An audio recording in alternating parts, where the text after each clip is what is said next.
Hello students, I am रश्मि। ठीक है। और मैं आप फर्स्ट वीडियो में अपना इंट्रोडक्शन देना भूल गई थी। अब मैं इस वीडियो में अपना इंट्रोडक्शन देती हूँ। ठीक है। मेरा नाम रश्मि है और मैं अपनी क्वालिफ़िकेशन बताती हूँ। आप लोगों को लगेगा कि हम जिससे पढ़ रहे हैं हमें उसकी क्वालिफ़िकेशन ही नहीं पता तो हम उससे कैसे पढ़ेंगे। ठीक है। आई एम BCA, मैंने ग्रेजुएशन में BCA किया है and B.Ed UPTET CTET clear है एंड आर्मी पब्लिक का CBT एग्ज़ाम में मेरा क्लियर है। ओके। और ऐसा नहीं है कि मार्क्स अच्छे नहीं है। यूपीटेट में 120 एंड सीटेट में 110 मार्क्स है मेरे। ठीक है, प्राइमरी में।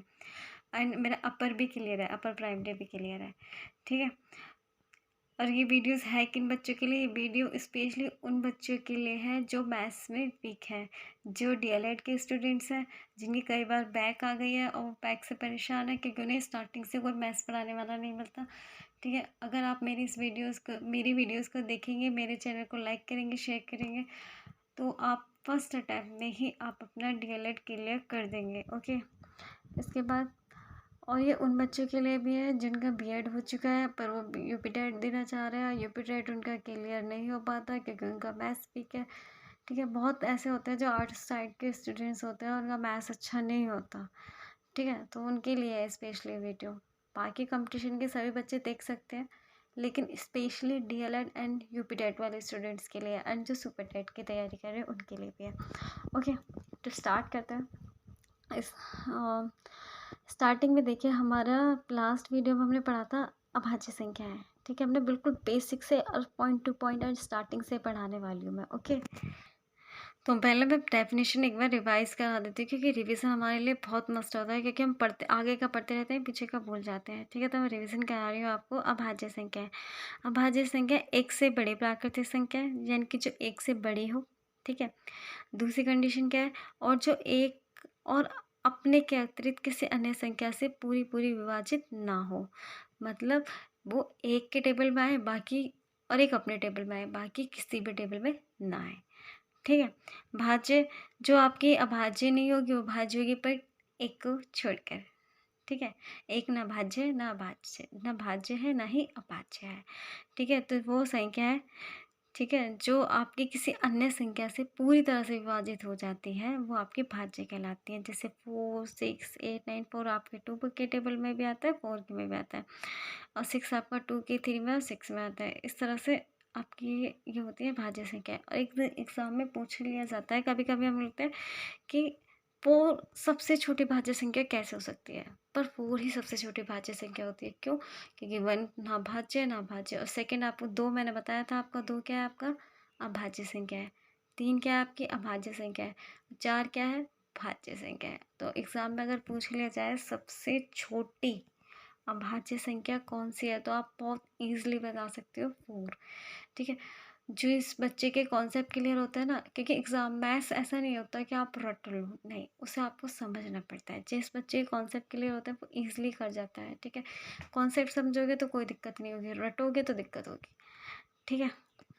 तो आज हम क्या करने वाले हैं? आज हम 51 से लेके 100 तक प्राइम नंबर फाइंड आउट करने वाले हैं। और हाँ, आपको लगेगा हमको लर्न कैसे होंगे, लर्न नहीं करने, समझने हैं, क्योंकि डिक्टो सेम पेपर में नहीं आता है। ठीक है, तो स्टार्ट करते हैं। और जो कॉन्सेप्ट हमने कल लगाया था वही लगाएंगे, उससे बिल्कुल भी चेंज नहीं करने वाले हम लोग। जैसे हमने पहले क्या 2 का डिविजिबल रूल लगाया था, ये तो फॉलो किया था। हमने क्या कहते हैं, जिसकी यूनिट डिजिट मतलब इकाई अंक 2, 4, 6, 8, 0 है, यानी कि वो 2 से डिवाइड है, तो वो क्या होगा? भाज्य होगा। ठीक है, लेकिन 2 को छोड़ के। ठीक है, क्या होगा? भाज्य। तो हम पहले उनको क्रॉस कर देते हैं। 52, 54, 56, 58 एंड 60, जिनके लास्ट में 2, 4, 6, 8 एंड 0, 2, 4, 6, 8, 0, 2, 4, 6, 8, 0, 2, 4, 6, 8, 0। ओके, अभी जितने भी हमने नंबर्स क्रॉस करे हैं ना, क्या भाज्य है? क्या है? भाज्य है। ठीक है, क्योंकि 2 से डिविजिबल है, 2 से डिविजिबल है तो अदर से भी हो सकते हैं, ऐसा नहीं सिर्फ 2 से होंगे, अदर से भी हो सकते हैं। ठीक है, पर वो किसी न किसी के टेबल में ये नंबर जो मैंने क्रॉस किए ये आते हैं, तो ये क्या हो गया? आपके भाज्य। इसके बाद हमने क्या लगाया था? सेकेंड रूल लगाया था ना, 5 का रूल। 5 में क्या होता है? जिसकी लास्ट की डिजिट मतलब इकाई अंक 5 हो या 0 हो। 5 या 0 जिसका भी होगा वो आपका किससे डिविजिबल होगा, 5 से। तो हम 55 को क्रॉस करेंगे, 65 को क्रॉस करेंगे, 75 को, 80, 95 को, कि जितने भी नंबर्स हैं आपके जो 55, 65, 75, 85, 95, ये सारे 5 से डिविजिबल। ऐसा नहीं है सिर्फ 5 से, और भी नंबर से उनसे डिविजिबल है, पर 5 से तो है ही। ठीक है, तो हमें ट्रिक से करेंगे तो बहुत आसान पड़ेगा, रटना भी नहीं पड़ेगा। ठीक है, अब नेक्स्ट रूल क्या बताया था मैंने आपको, 3 का रूल। ठीक है, 3 के रूल से पहले मैं आपको एक चीज़ समझाना चाहती हूँ कि जब हम 51 से 100 तक देखते हैं तो 2 नंबर ऐसे आएंगे जिसमें आपको कोई ऐसा खास रूल नहीं लगने वाला, ना कोई ट्रिक लगने वाला, वो आपको याद रखने हैं। फॉर एग्जाम्पल एक तो 91, 91 पे ना 2 का रूल लग रहा है ना 3 का लग रहा है, लेकिन ये फिर भी भाज्य क्यों, क्योंकि 13 के टेबल में आता है, 13 सत्ते 91। ठीक है, तो इसको हम क्रॉस कर देंगे। ठीक है, एक रूल ये मैं आपको पहले क्लियर करा देती हूँ। एक देखिए 77, 77 क्यों, ना तो इसमें 3 का रूल लग रहा, ना 2 का रूल लग रहा, ना 5 का रूल लग रहा, पर इसमें ये 11 के टेबल में आता है। 11 7 जा 77। ठीक है, तो 77 और 91 को मैंने पहले ही हटा दिया जिससे कि हमें कोई कन्फ्यूज़न ना रहे। ठीक है, अब हम लगा देते हैं 3 का रूल। अब जो जो हमारे नंबर 3 से डिवाइड हो जाते हैं, समझो क्या है वो भाज्य है, और जो 3 से डिवाइड नहीं हो रहे वो अभाज्य है। तो हम साथ के साथ फाइंड आउट कर रहे हैं भाज्य अभाज्य दोनों। ठीक है, अब हम 3 का रूल है क्या, एक बार रिमाइंड करा देती हूँ कि 3 का रूल है, ऐसे समझिए बहुत ज़रूरी है। ऐसा नहीं है कि चाहो तो आप डिवाइड करके भी देख सकते हो, मत करो रूल याद, पर रूल से क्या होगा, कभी कभी एग्जाम में सीधा रूल ही पूछ लेता है, तो वहाँ पे तो रूल आना ज़रूरी है ना, इसलिए रूल मैं आपको बहुत अच्छे से समझा रही हूँ। एक वीडियो ऐसी लाऊंगी मैं जिसमें 2 का 3 का 4 का 5 का ये सभी डिविजिबल रूल होंगे। ठीक है, वो जो मेरी इसके बाद जो नेक्स्ट वीडियो होगी वो डिविजिबल रूल की ही होगी। ठीक है, तो इसके बाद देखिए हम क्या 3 का रूल क्या है। 3 का रूल देखिए, जैसे ये 51 है तो हम क्या करेंगे 5 + 1 करेंगे तो ये हो जाएगा 6। ठीक है, और 6 3 के टेबल में आता है, यस आता है, तो यानी कि 3 से डिवाइड है तो क्या हो गया भाज्य, क्या हो गया आपका भाज्य। ठीक है, और नेक्स्ट जैसे एक एग्जांपल लेते हैं हम 89। ठीक है, 8 + 9 कर दो इनको, 89 तो 8 16 17, 17 तो 3 से डिविजल नहीं होती, हो गया अभाज्य। ठीक है, ओके, तो 3 के रूल से हमें अब चाहें तो अब हम 89 को डिवाइड करके भी ऐसे भी कर सकते हैं, जैसे 3 को डिवाइड करो 89 से, इस तरह से भी कर सकते हैं, पर इससे क्या होगा लॉन्ग होगा, और हमें रूल आना भी तो ज़रूरी है। ठीक है, टाइम भी बचाना है। ठीक है, अब हम 51 मैंने 5 + 1 6, 5 + 1 6 होता है, और क्या होता है आपके 3 टेबल में आता है, तो हम इसको क्रॉस कर देंगे। ठीक है, इनके जो भाज्य होंगे, कल हमने क्या करा था, जो अभाज्य संख्या थी उनको हमने सर्कल किया था, और जो भाज्य थी हमको क्रॉस करते जा रहे थे। 5 + 3 8, 8 3 के टेबल में नहीं आता तो ये अभाज्य है। इसके बाद 5 + 7 12, 3 के टेबल में आता है, क्रॉस कर दो।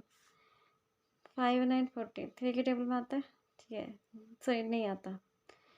5 और 9 14, 14 3 के टेबल में नहीं आता, तो हम इसको क्या कर देंगे सर्कल। ठीक है, नेक्स्ट 61, 6 + 1 7, 3 के टेबल में नहीं आता, सर्कल। 6 और 3 9, 3 के टेबल में आता है, यस आता है, तो हम इसको क्रॉस कर देंगे, हमारी भाज्य संख्या है। 6 7 13, 13 3 के टेबल में आता है, नहीं आता, तो हम इसको क्या करेंगे सर्कल, कि जो नहीं आता यानी कि वो किसी के में नहीं आता, किसी के में नहीं आता तो अभाज्य हो गया।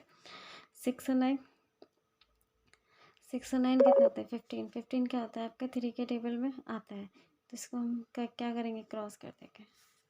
नेक्स्ट है 71, 71 आपका 7 और 1 8, 8 तो आपका देखो नहीं आता 3 के में, तो इसको हम सर्कल कर देंगे। 7 और 3 10, 10 नहीं आता, सर्कल कर देंगे। 7 9 16, 16 आपका आता है 3 के टेबल में, नहीं आता। और 81 8 और 1 9 आता है, ये तो 9 के में भी आता है, वैसे भी आपको पता चल जाना है। 8 और 3 सॉरी क्रॉस करेंगे इसको, सॉरी इट्स भाज्य संख्या। 83, 83 आपका 8 और 3 12, सॉरी 8 और 3 11, 8 और 3 11, तो जो 11 होता है वो आता है, किसी के भी नहीं आता। अच्छा, 8 और 7 15, 15 3 के में आता है, यस आता है, तो इसको क्रॉस कर देंगे। जो नहीं आता उसको हम सर्कल कर रहे हैं। ठीक है, 8 और 9 17, 17 आता है 3 के में, नहीं आता, सर्कल कर दो। 93, 9 और 3 12, 12 3 से डिवाइड है, यस डिवाइड है, तो इसको क्रॉस कर दो। 97 आपका 9 और 7 16, 3 से डिवाइड है, नहीं ऐसे कल कर दो। 9 9 11 से भी होता है, और 3 9 और 9 18, 18 3 से डिविजिबल है, यस क्रॉस कर दो। यानी कि जो नंबर किस 3 से डिविजिबल है या किसी भी, ज़रूरी नहीं है सिर्फ 3 से, और भी नंबर से हो सकता है, पर एक मैं रूल एक ट्रिक बता रही हूँ आपको कि आप इस तरह से 1 से लेकर 100 तक कैसे फाइंड आउट करोगे। आप 1 से 50 तक करोगे तो आप 49 को याद रखना कि वो 7 के टेबल में आता है, और जब 51 से 100 तक करोगे तो आप 91 को याद रखना कि वो 13 के टेबल में आता है, और आपका 77 को याद रखना कि वो आपका 11 के टेबल में आता है। इन दोनों नंबर्स को मत भूलना, ठीक है। अब इसके बाद में हम इन्हें काउंट करते हैं। कभी कभी क्या होता है कि एग्जामिनर सीधा ये पूछ लेता है कि 51 से लेकर 100 तक कितने प्राइम नंबर्स हैं, अभाज्य संख्या है, या 1 से लेकर 50 तक कितने अभाज्य संख्या है।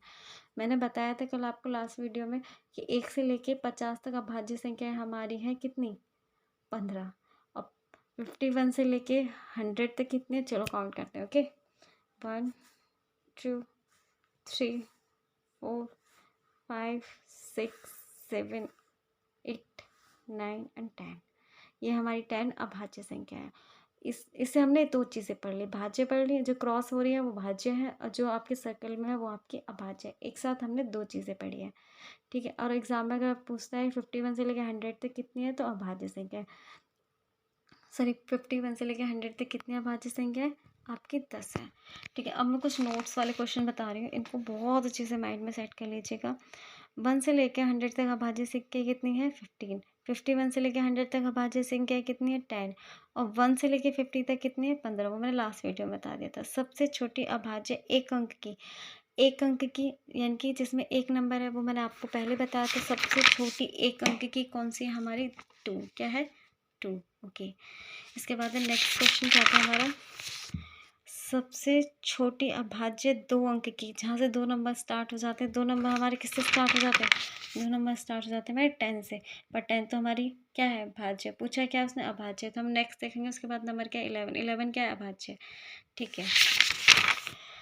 इसके बाद है यानी कि 11 हमारी 2 अंकों की सबसे छोटी अभाज्य संख्या है, और सबसे छोटी सम अभाज्य, यानी कि सम भी हो साथ में अभाज्य भी हो, यानी कि 2। कभी कभी एग्जाम में ऐसे क्वेश्चन पूछे, क्या सारी सम संख्याएं अभाज्य हो सकती हैं, नहीं। ये सारी सम संख्याएं जो होती हैं वो भाज्य होंगी, ऐसा नहीं, ठीक है। तो ये दो ना बहुत कन्फ्यूजन क्रिएट कर देता है बच्चों के लिए। अब मैं कुछ ये तो आपको बता देती हूँ। देखिए, एक तो 51 से लेकर 100 तक कौन कौन सी है हमारी, 53 है, 59 है, 61 है, 67 है, 71 है, 73 है, 79 है, 83 है, और 97 है। और कौन सी आपकी, 97, ठीक है। ये 10 आपकी अभाज्य संख्या हो गई। ओके, अब आपको लगेगा कि मैम हमें ये करा रही है, क्या ऐसे क्वेश्चन भी आते हैं, यस क्वेश्चंस आते हैं। अब देखिए, मैं आपको प्रीवियस ईयर पेपर दिखाती हूँ। ये मॉडल पेपर है, ठीक है, डीएलएड का। ये आपका प्रीवियस ईयर क्वेश्चन है, हाँ देखिए ये आपका 2020 का है। देखिए, इसमें पूछा गया है, सेकेंड सेमेस्टर का, ये भी डीएलएड का। निम्न में से 80 से 90 के बीच के अभाज्य संख्या बताइए। जिस बच्चे ने ये वीडियो बहुत अच्छे से सुनी होगी, समझी होगी, वो बहुत आसानी से कर जाएगा। 8 और 9, 9 आपसे 3 से डिविजल है, यस, तो इसको छोड़ दो। इसमें भी 81 है, छोड़ दो। 83 8 और 3 11, चलो ये तो अभाज्य होगी। 8 और 7 15, 15 तो 3 से डिविजल है, यानी कि ये नहीं है। ये क्या है, आपकी भाज्य। पूछा क्या, अभाज्य। तो कौन सी आपकी, 83 एंड 89। 83 एंड 89 में रूल लगाइए, 8 और 3 11, ठीक है। तो ये 3 से डिविजिबल नहीं है। और 8 और 9 कितने होते हैं आपके, 17, ये भी 3 से डिविजिबल नहीं है, ठीक है। तो आप बहुत ही ईजिली टिक करोगे, और आपको भी पता होगा कि डीएलएड में एक मार्क्स से ही बैक आ जाती है। तो इसलिए आपको मैं जो पढ़ा रही हूँ उसे बहुत अच्छे से समझे। वीडियो समझ में नहीं आ रहा तो कमेंट करें, ठीक है। मैं और इजी मेथड ढूंढूंगा आपको समझाने के लिए, ठीक है। ओके, धन्यवाद।